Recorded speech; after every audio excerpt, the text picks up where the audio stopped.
Assalomu alaykum yurtdoshlar, bizdan kuzatib borayotganlar. Bugun biz yana bir mijozimiz uchun oshxona mebellarini o'rnashtirib berdik.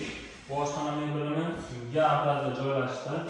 O'ng qo'l tomonimizga xolodilnik hamda moykasini bu yon qismiga gaz yoritgichlar joylandi. Gazimiz ost qismlariga qoshiqlar qo'yish uchun g'alabalar qilindi. Hamda bu yoqda qo'shimcha narsalar qo'yish uchun g'alabalar.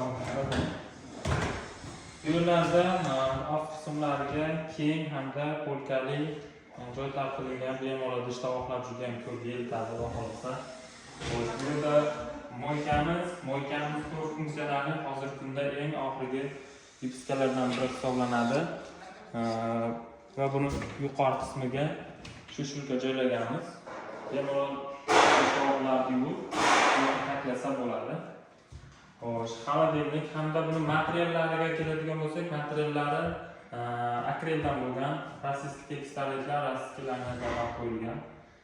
Kimgadir shunaqa ishlardan kerak bo'lsa, arzon narxlarda qo'ldan kelgancha tayyorlab berishga harakat qilamiz. Bemalol bizga murojaat qilsangiz bo'ladi. Kanalimizga like bosib, obuna bo'lib qo'yishni ham unutmang. Hammaga rahmat.